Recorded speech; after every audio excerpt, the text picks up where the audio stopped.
En tout cas, on va essayer d'entrer en contact avec Pape Momar Lo. C'est lui le responsable des compétitions de la fédération de la Ligue sénégalaise de football professionnel. Vous pouvez andé parce que parfois, voilà, arbitre bang non, image arbitre bing dañ ko agressé. Babacar, le mot c'est grave, c'est grave. C'est pas si les gens peuvent mesurer un peu la gravité de l'ixew parce que le mot deug la koku bu yoron je pense que il faudra tirer les conséquences. Maintenant, comme j'ai dit, s'il y a également des responsables de la Ligue et du club qui recevait Ndiambour, qui souhaitent également, ce serait bien pour des soucis d'équilibre. Maintenant, il faut que les gens tournent autour du pot. Quand il y a des actes aussi graves, parce qu'il y a agression sur un entraîneur, il y a agression sur un arbitre. C'est-à-dire c'est des acteurs du jeu. C'est-à-dire ñoo xam ne amul lu mën a justifier ñu yegg ci ñoom. Donc loolu moom amul lu mën a tax rek ñu mën ko cautionner wala ñu mën ko expliquer. Il y a pas d'explication qui tienne autour de ça. Je pense que sur Twitter les Algériens xaw nañ ma sonal ak wax ju dul jeex parce que j'ai dit kaddu yi nga xam ne te loolu ay kaddu kese la te pour man kaddu bu tegginewul mooy premier acte de violence. kaddu bi Belmadi yëkkati woon teg ko ci kaw Pape Bakary Gassama yenuwul maanaa teguwul xel waru koo xalaat CAF ak FIFA dañ ci war a jóg teg ci ay daan ba mu leer donc sàkkantuma ci ay kaddu rek sanction yi daf ci war a am de façon très claire et très nette mu leer ne mu ci bopp ñëpp waxtuma laa nag bu ñu demee ba nga xam ne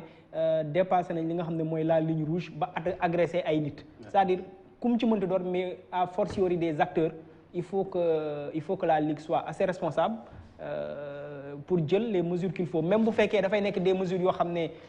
drastiques mu leer ñu ne bu ñu ku yeggati fii lii moo la ci fekk il le faut parce qu'il faut une première à tout.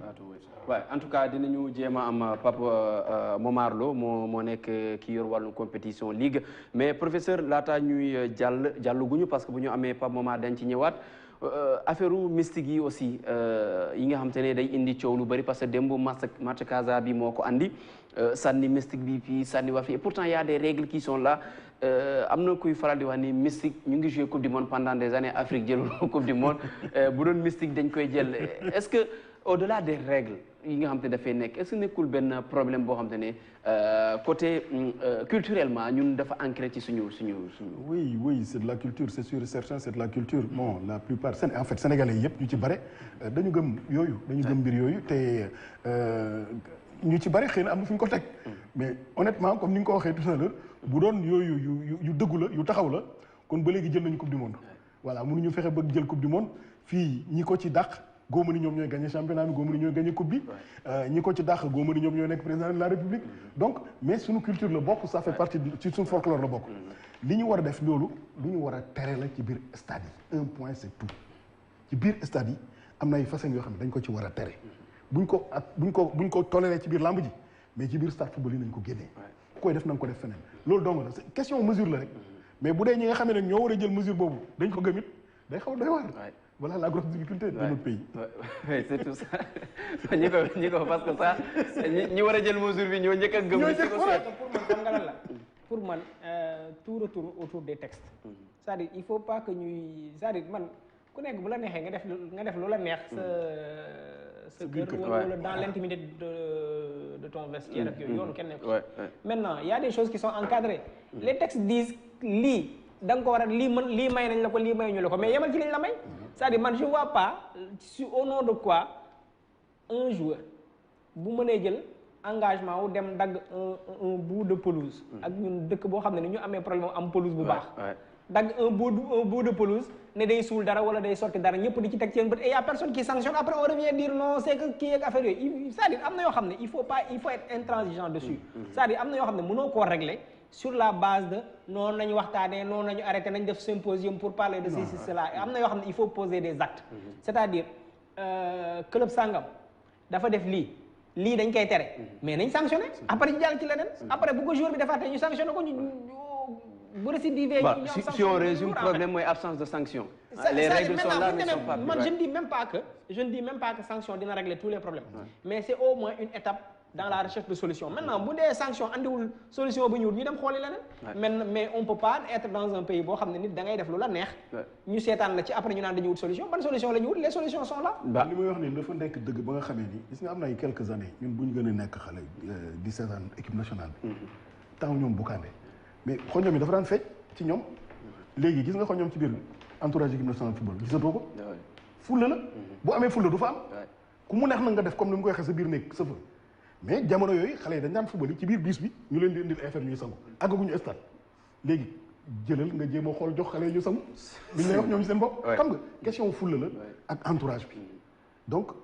mesure à prendre ak la personnalité des gens yu nekk autour de cela suñu faiblé mais ça va continuer am na suñu benn équipe nationale de jeunes boo xamee ni ruusloo nañu fii benn année ñu gis xale bi mu daw xamu nu mu doon def xamu ba ndëkk lañu nekkoon mais xamatuma ba ndëkk mais dafa naqadi woon lu nekk nag yekk nañ ñu ko waaw parce que pour ñoom ñun ay à la limite sax ay lekkat nit ñi xëy na du ñàkk ouais c'est ça parce que aussi le problème qu'on a aussi li ngeen di wax sanctions yi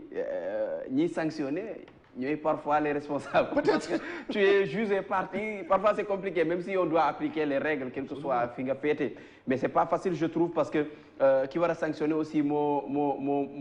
Cela met en cause la question dafay indi problème profilu dirigeant. Voilà. Ban profilu dirigeant la ñu war a am léegi. Ouais. Et puis on va passer à autre chose mooy résultat classement bi boo ñu ko joxee laay pour qu'on change de sujet en attendant ñu am Pape Momar Lo mooy responsable compétition yi le classement ki nga xamante ne mooy Casa Sport malgré sa défaite moo nekk leader parce que Génération Foot justement n'a pas profité donc de cette défaite pour mun a jël tête classement bi et là avec cette victoire de Jaraaf mooy nekk jamono ji deuxième à 3 points de ki nga xamante ne moo di Casa Sport attention parce que Jaraaf là il revient de loin te ñu ngi ci benn lancé boo dynamique bu am solo Génération Foot qui est troisième Guédiawaye Football Club quatrième cinquième AS Douanes ci suuf sont relégables Dakar Sacré-Cœur ak Mbour Petite Côte bi nga xamante ne kii di Teungueth FC da koo gagné 3-1 beneen classement ak beneen résultat mooy Ligue 2 on voit ñi nga xamante ne mooy Sonacos qui revient petit à petit parce que Sonacos aussi soxlaw nañ ko ci footballu Sénégal même s'ils ont fait match nul devant Demba Diop FC NGB mi ngi ci jafe-jafe yu métti bu Modou NGB qui peine quand même à gagner ses matchs en Ligue 2 ñu ngi ci suuf tableau bi le classement boo ñu ko wonee laay on va voir tout de suite li nga xamante ne mooy situation NGB au classement NGB donc est premier non relégable pour une équipe qui a été reléguée de la Ligue 1 ci saison bi ñu génn ils ont perdu tous les grands joueurs yi ñu amoon ñëpp dem nañu et puis premier c'est Sonacos Walidane moo ci topp un club de Thiès on va parler de ces sanctions encore là il y a des sanctions au moins parce que la FIFA au moins elle sanctionne le Sénégal a été sanctionné ci li nga xamante ne mooy li xewoon ci stade du Sénégal match huis clos boo xamante ne dañ koy ci qualification coupe du monde ak 112 millions de francs CFA yoo xamante ne dañ koy fay ci li nga xamante ne xewoon na foofee bu ñu mënee dikkaat juste ci fait yi laay ci élément bi nga xamante ne Pape